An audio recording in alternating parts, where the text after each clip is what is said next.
क्रांतिकारी युवाओं को,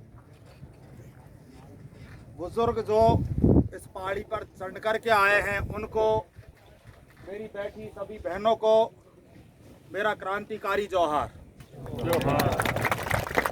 मैं बनवारी लाल मीणा दौसा जिले, पूर्वी राजस्थान के दौसा जिले से चल कर के यहाँ आया हूँ आपके बीच में। साथियों, ये लड़ाई आपके ही यहाँ नहीं, आज जो कांकरी डूंगरी का पूरा मसला है वो राजस्थान के आदिवासियों में नहीं, भारत के आदिवासियों में गूंज रहा है। ऐसा नहीं है कि ये मामला यहीं चल रहा है। तो साथियों, इस सरकार की जो ये बेशर्मी है, आप सब लोग देख रहे हैं कि कांकरी डूंगरी पर शायद मुझे लगता है कि 18वां दिन आज धरने का है। जब संविधान कहता है कि टीएसपी क्षेत्र 5वीं अनुसूची में आता है और 5वीं अनुसूची टीएसपी क्षेत्र जब लागू होता है जब एसटी की, आदिवासियों की 80% आबादी से अब वो आबादी हो। जब सीधा संविधान, कानून, नियम ये सारी बातें कहती है तो उन भारी लोगों को हमारा अधिकार खाने का कोई अधिकार नहीं है। जब सारे नेता ये चीज समझते हैं, विधानसभा ये चीज समझती है, पढ़े लिखे नौजवान ये चीज समझते हैं, तो हमें 45% नहीं, हमारा हक बनता है 100%। हम किसी को एक तिनका भी नहीं देंगे हमारे देश। ये हमको प्रण लेना है। जब राजनीति में 100% रिजर्वेशन है तो नौकरियों में क्यों नहीं है? मैं उन नेताओं से पूछता हूं जो जीत करके और सत्तार विपक्ष में बैठे हैं, चाहे वो दक्षिणी राजस्थान से हो, चाहे वो पश्चिमी राजस्थान से हो, कहीं से भी हो, हमारा राइट्स बनता है, हमारा अधिकार बनता है कि हम एक भी सीट उन थाईलैंडियों को नहीं देंगे। ये हमारा। और मैं सरकार को, जो भी सोशल मीडिया के माध्यम से, वैसे मीडिया वालों में इतनी ताकत नहीं है वो इस डूंगरी पर चढ़ करके रात की खबर ले जाए, क्योंकि सिर्फ यहां अगर आएगा तो आदिवासी आएगा, क्योंकि ये इतिहास रहा है आदिवासियों का। हमारे पूर्वज, चाहे वो 1700 ईस्वी से लेकर के पुरानी सरकारी हुकूमत के खिलाफ, चाहे अंग्रेजी हो, चाहे वो कोई सा भी शासन काल रहा हो, उनके खिलाफ लड़ाकू रही है और हम उन्हीं के डीएनए हैं, उन्हीं से पैदा हुए लड़के हैं। आज हम बगावत कर रहे हैं सरकार की और ईंट से ईंट हल रही है और आने वाले समय में थाईलैंडियों को एक रास्ता दिखाएंगे कि आप जाइए आपके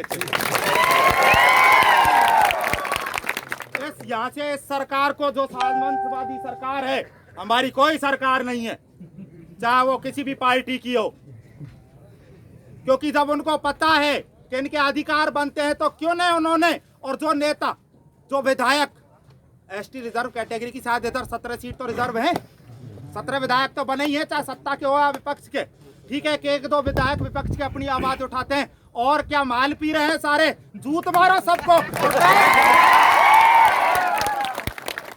तुमको संसद में इसलिए भेजा है, तुमको विधानसभा में इसलिए भेजा है कि एक विधानसभा से 2 लाख आदमी विधानसभा में नहीं बैठ सकते, इसलिए एक आदमी को चुन करके भेजते हैं वो हमारी आवाज उठाए। जब हमारी आवाज नहीं उठा रहा है तो किसका, उसका बहिष्कार कर दीजिए और जूत मारिए उसको। मैं कहता हूं मेरे खिलाफ वो डेजिग्नेशन का केस लगा लेंगे। आपको मैं बता दूं कि मैं पूर्वी राजस्थान से हूं और ये आवाज यही नहीं, सरकार को बता देना चाहता हूं कि जो आपकी दोहरी नीति थी, राजकीय अवकाश जो विश्व आदिवासी दिवस पर आप लोगों ने बांट करके कर रखा था, मैं आपको बता दूं कि फेयर माउंट होटल पे जो धरना दिया गया था राजकीय आदिवासी दिवस को लेकर के, मैंने ही दिया था वो। मैंने सरकार से कहा था ये दोहरी नीति नहीं चलेगी, हम आदिवासी एक हैं, इधर के लिए भी लड़ेंगे और उधर के लिए भी लड़ेंगे। कांकरी डूंगरी पर बैठे सभी आंदोलनकारियों से और इस सरकार को, इनकी तरफ से, मेरी तरफ से कह देना चाहता हूं कि या तो इस मांग को मान ले, वरना पूर्वी राजस्थान में भी आग लगेगी 2-4 जगह की। वैसे मैं डरता नहीं हूँ। बहुत लोग कहते हैं सरकारी नौकरी करता हूँ, खुलेआम बोलता हूँ। अभी एक बार पगड़ी प्रकरण हुआ था, एक बहन के साथ में बलात्कार हुआ था हमारे पूर्वी राजस्थान में। उसके लिए मैं बोला था, मुझे एपीओ कर दिया।